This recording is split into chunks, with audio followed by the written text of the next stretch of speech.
स्वागत है एक बार फिर से सभी दर्शकों का सचनामा इंडिया प्लस न्यूज में। हमारे साथ राष्ट्रीय लोकदल के नेता प्रभात तोमर जी मौजूद हैं। मीरापुर की सीट पर चुनाव के दावेदार माने जा रहे थे, लेकिन जिस तरह का फैसला राष्ट्रीय लोकदल ने लिया तो चर्चाएं तेज हो गई कि प्रभात तोमर जी हो या फिर और जो चुनाव की दावेदारी कर रहे थे वो बड़ा खेला यहाँ पर कर सकते हैं। लेकिन आज जिस तरह से मिथिलेश पाल के समर्थन में प्रचार में नजर आए हैं, तो बात करते हैं कि टिकट ना मिलने का जो दुख है वो कितना कम अब तक हो पाया है। तो देखिए किस तरह से देखकर चल रहे हैं, और जो एक मन पे दिल पे जो चोट लगी टिकट ना मिलने से, अब वो कितना दर्द कम हो पाया है। नहीं, दर्द हुआ ही नहीं। अरे भाई, पार्टी की राजनीति करते हैं, पार्टी में काम करते हैं जी। पार्टी के राष्ट्रीय नेता है आदरणीय जयंत चौधरी, हमारे नेता आदरणीय जयंत चौधरी जी। उन्होंने जो निर्णय लिया सोच समझ कर लिया, उनका निर्णय का स्वागत है, उनके निर्णय के साथ है। लेकिन चर्चाएं इस तरह की चल रही थी कि जो टिकट मांग रहे थे वो अब इस चुनाव में बड़ा खेला कर सकते हैं। नहीं, ऐसा कोई नहीं। सभी आदमी पूरी मेहनत के साथ लग रहे हैं, मिथिलेश जी के साथ, और उन्हें चुनाव लड़ाकर और जिताने का काम कर रहे हैं। चर्चा ये भी है कि प्रभात तोमर जी को मनाने में बहुत देर लग गई, सभी मान गए, लेकिन आप सबसे लेट कार्यक्रमों में नजर आए। नहीं, हम तो नाराज ही नहीं हुए। नाराज हम कहाँ हुए जी। हम तो जिस दिन उन्होंने साहब ने उसकी घोषणा करी, अगले दिन पर्चा बता दिया, पर्चे बनने में उनके साथ गए अगले दिन। लेकिन ये लगातार जो टिकट जब हुआ तो चर्चाएं तेज हो गई कि क्या जयंत चौधरी की पार्टी के नेता इतने कमजोर थे कि भाजपा के नेता को जो है अपना सिंबल देना पड़ा है। नहीं, जयंत चौधरी की पार्टी के नेता तो सभी मजबूत हैं बहुत जी, उसमें कोई दो राय नहीं। सिंबल भाजपा का उसका नहीं है, सिंबल तो एनडीए गठबंधन हमारा भारतीय जनता पार्टी का लोकदल का गठबंधन है, कहीं से भी दे लो। उन्होंने कहते किसी के समाज को प्रतिनिधित्व देना काम किया तो बड़ी अच्छी बात है उनकी। देखो, गुलदस्ते में सभी तरह का फूल चाहिए, राष्ट्रीय लोकदल में सभी तरह का फूल है। बैकपाल भी है, दलित भी है, सैनी भी है, मुस्लिम समाज से भी है, हमारे मुस्लिम समाज से भी हमारी पार्टी कई पदाधिकारी हैं। किस तरह से देखकर चलते हैं, जब 2000 जो आपका गठबंधन समाजवादी के साथ था तो लगभग 28,000 से आपके जो चंदन चौहान थे उन्हें जीत मिली। जी। अब लोकसभा का चुनाव हुआ तो वो जीत 28,000 से मात्र 8,000 में रह गई। बिल्कुल। तो अब किस तरह से देखते हैं, अब चर्चाएं तेज है कि नाराजगी भी सामने आएगी, तो किस तरह का अंतर मानकर चल रहे हैं इससे? नहीं, देखिए, नाराजगी कुछ नहीं है। 2022 का चुनाव था जी, उसका समय बड़ा अच्छा था, सभी लोगों ने बड़ी चढ़ कर मदद करा और चंदन चौहान जी को 28,000 से यहाँ जीत दिलाने का काम किया। फिर बात आई 2024 की लोकसभा चुनाव जी। लोकसभा चुनाव में तो थोड़ा सा समय गेहूं कटाई का समय चल रहा था जी, लोग बात सब काम में व्यस्त थे, तो मत प्रतिशत कम हुआ जी, इसी वजह से लीड थोड़ी घट गई जी। अब सब लोग फ्री हैं, कोई ऐसा काम नहीं है, अभी मिल भी चला, और मिल भी चल जाए तो कोई ऐसी दिक्कत नहीं आएगी। लोग बाग बड़े से मत करेंगे और लीड उठाए जा सकते जा करना जी। किस तरह से देखकर चलते हैं, मीरापुर की जो समस्याएं हैं, कुछ गांव ऐसे भी हमें मिले हैं जहां तक मूलभूत सुविधाओं की भी अभी भी कमी है।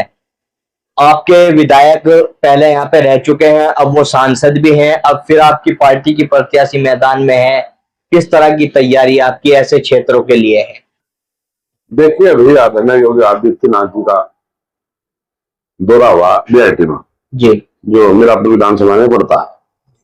यहाँ की जो समस्या आई थी, सड़कों की समस्या आई थी, हमारा एक शुगर मिल है, मेन समस्या उसकी थी, उन्हें उन समस्याओं से अवगत कराया गया। जब वे पहली बार सुपरताल में आए, उन्हें उन समस्याओं से अवगत कराया गया, और पार्टी के हमारे राष्ट्रीय अध्यक्ष आदरणीय जयंत चौधरी और हमारी पार्टी के सभी सम्मानित विधायक लखनऊ में माननीय मुख्यमंत्री से मिले और क्षेत्र की समस्याओं को रखने का काम किया और उनकी समस्याओं का निराकरण कराने का काम उन्होंने किया। और जब बीआईटी यहाँ से चौधरी साहब आए, वो माननीय मुख्यमंत्री जी आए, तो उन्होंने 150 करोड़ के विकास कार्य मीरापुर विधानसभा में कराने का कार्य किया। ऐसी कोई सड़क नहीं है आज जिस पर गाड़ी घंटे से ना रोक हो। आज विधानसभा की सारी सड़कें फर्स्ट क्लास है, यहाँ से कानून व्यवस्था बहुत अच्छी है, उसमें कोई दिक्कत नहीं। पहले जब 2017 से पहले सरकार थी, उसमें अगर भोपाल से यहाँ गाँव में भी आते थे तो किसी का लठ मार दिया, किसी को गोली मार दी, किसी को कुछ छीन लिया, किसी को छीन लिया, तो वाली सवेरी आना जाना भी लोगों का बंद हो चुका था। अब आप किसी समय जाओ, किसी समय आओ, घर की, परिवार की, बहू बेटी, कोई समस्या आने जाने में किसी को नहीं। आपने बताया कि योगी जी आए थे, मील की घोषणा भी कर रहे थे, स्टेडियम की भी, सड़कों का जाल भी बिछाने की बात करी, लेकिन विपक्ष के नेता हमलावर हैं आप पे, वो साफ तौर से कह रहे हैं कि धरातल पे कोई भी चीज अब तक नजर नहीं आ रही है जितनी भी घोषणा उस दिन हुई थी। नहीं, धरातल पर आप एक चीज देखो जी, एक सड़क है यहाँ से यूसुफपुर से तिस्सा, वो बन चुकी है पूरी जी, अभी देखो आप। एक सड़क है बेड़ा सादात से बीआईटी तक, उस पर कार्य चल रहा है, और अन्य ऐसी बहुत सारी सड़कें हाँ या तो बन चुकी है या निर्माण कार्य जारी है उनका। स्टेडियम का कार्य भी आप जा रहे देखो, उसका स्टार्ट हो चुका है, सभी कार्य या तो रनिंग में है या हो चुके हैं। जी, हाँ, चर्चाएं ये भी चल रही है कि जाट समाज से जो दावेदारी कर रहे थे उनको टिकट न मिलने के कारण जयंत चौधरी को मुंह की खानी पड़ सकती है इस बार। नहीं, देखिए ऐसा जाट समाज क्या लो, किसान समाज क्या लो, जाट समाज को तो गलत कह रहे हैं। आदरणीय जयंत चौधरी किसानों के नेता हैं, किसान समाज कभी उनसे दूर नहीं गया, इस परिवार से हमेशा परिवार के साथ रहा, चाहे कितनी भी गर्मी सर्दी आई परिवार के साथ किसान समाज खड़ा रहा। और सब समाज के लोग जो भी किसान है, अगर किसी की किसानों के बारे में किसी ने करी तो इसी परिवार ने करने का काम किया, उनकी समस्याओं का निराकरण करने का काम किया। पहले यहाँ पश्चिम में अपनी समस्या करने की थी कि शुगर मिल कम थे और गन्ना कोल्लू कोलेस्ट्रॉल पर ढलना पड़ता था। ये हमारे बैठे मैं गुलाम बाजी, आप इनसे पूछ लो, ये बता दें गन्ने कितनी समस्या थी। अभी हमारे बड़े बैठे अनुमान लीजिए, उनसे पूछ लो गन्ना कोल्लू कोलेस्ट्रॉल पर कैसे डालते थे, कितनी समस्या थी यहाँ से। उन्होंने जो 35 किलोमीटर की दूरी थी उससे 14 किलोमीटर करना काम किया। और शुगर जब ये उद्योग मंत्री थे केंद्र सरकार में, और उन्होंने कई शुगर मिलें लगवाई जिससे आज किसानों का गन्ना सुचारू रूप से जा रहा है और उसका लाभ किसानों को मिल रहा है। किसान छोटा हो या बड़ा हो, सभी का गन्ना शुगर मिल के माध्यम से जा रहा है। जनता के बीच जब हम जाते हैं तो इस तरह की बातें भी सामने आती है कि राष्ट्रीय लोकदल जिस तरह से किसानों के मुद्दे पर पहले गठबंधन से पहले आवाज उठाती थी, अब वो आवाज दबकर रह गई है। नहीं, दबकर कहाँ रह गई। गन्ने के रेट की बात हो, अब तक कितनी बार आप लोगों ने मुद्दा उठाया? मैं अभी बताऊंगा आपको। अब हम सरकार में हैं, जब हम विपक्ष में थे तो हमारे पास एक सिर्फ आंदोलन करने का था, हम आंदोलन करके ही सरकार को चेताने का काम करते थे। सरकार में है, देने की हैसियत में है, प्रदेश सरकार से गन्ने का मूल्य लाभकारी मूल्य किसानों को दिलाया जाए, इसके लिए राष्ट्रीय लोकदल वचनबद्ध है, इसमें कोई दिक्कत नहीं है। अभी आदरणीय जयंत चौधरी जब मैंने मुख्यमंत्री से मिले सबसे पहले उन्होंने शुगर मिल और गन्ने की मूल्य की बात करने का काम किया, जब जाकर और बातें करने का काम किया। तो आप इससे आश्वस्त है, किसान भी आश्वस्त है। अगर जयंत चौधरी ये परिवार जब भी ताकत में आया, किसानों के बारे में जो भी कुछ किया इसी परिवार ने करने का काम किया। तो मीरापुर के इस उपचुनाव में प्रभात तोमर की क्या भूमिका रहने वाली है और किस तरह के परिणाम प्रभात तोमर के सामने आने वाले हैं? नहीं, भूमिका तो आप देख ही रहे, बहन मिथिलेश पाल को प्रत्याशी बनाकर हमारे बीच में भेजा है, उसे तन से मन से धन से लड़ने का काम किया और उसे भारी मतों से यहाँ से जिताएगा। यह क्षेत्र की जनता, मीरापुर विधानसभा की जनता, यहाँ से 36 बिरादरी के लोग उसे यहाँ से भारी मतों जिताएगा, असेंबली भेजना काम करेंगे। तो क्या प्रभात तोमर जी का जो एक टिकट न मिलने की पीड़ा होती है वो समाप्त होगी? नहीं, पीड़ा थी नहीं, पीड़ा तो देखो एक परिवार में बच्चे हैं जी, ये परिवार में मान किस्सा करेंगे किसी चीज की, हमारे से तो करेंगे। अगर मेरा मतलब देने से दे रहे तो नाराज थोड़े हो जाए। ये तो एक परिवार का सबका तालमेल है जी। हाँ, तो भाई हम मान किससे करेंगे, अपने नेता से करेंगे। नेता ने आज हमें नहीं दिया, आज उन्हें देगा, कोई बात नहीं, कल को हमें देगा, भाई हमारे साथ रहेंगे, उसमें क्या दिक्कत होगी। ये तो पार्टी का निर्णय है, सब साथ रहेंगे, भारी मतों जितेंगे।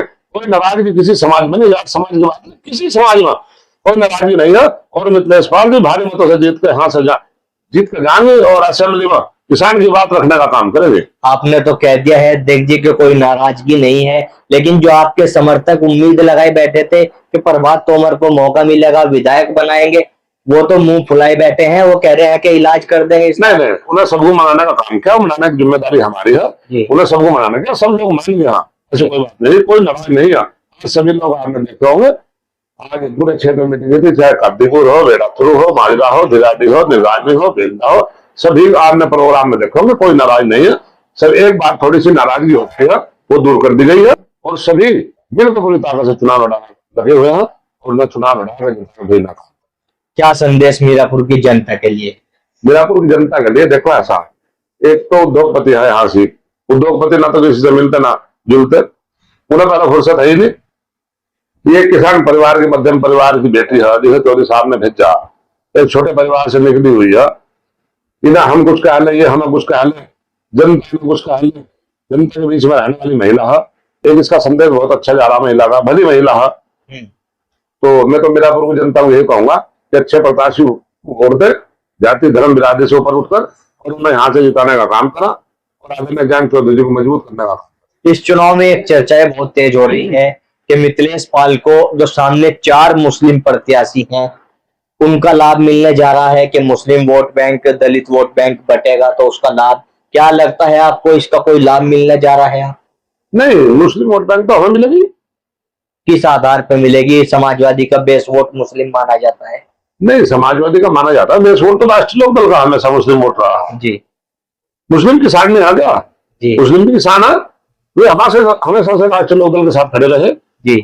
समाज के कितने लोग थे वहां से वोट देने का काम करेंगे जी, और यहाँ से जिताने का काम करेंगे। अब यहाँ बैठे, आप यहाँ सभी मुस्लिम समाज के लोग बैठे हैं जी। तो किसी से मुस्लिम बच्चे बैठे, हमारे वोट कह देंगे जी।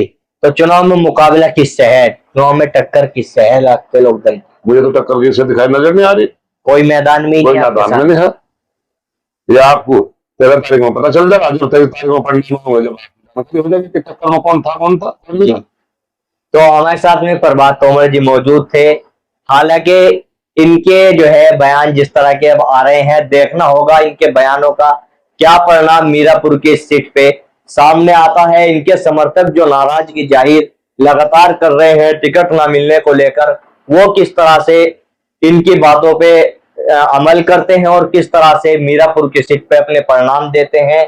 लगातार कोशिश जारी है, मीरापुर विधानसभा उपचुनाव की पल पल की अपडेट आप तक ऐसे ही पहुंचाते रहेंगे।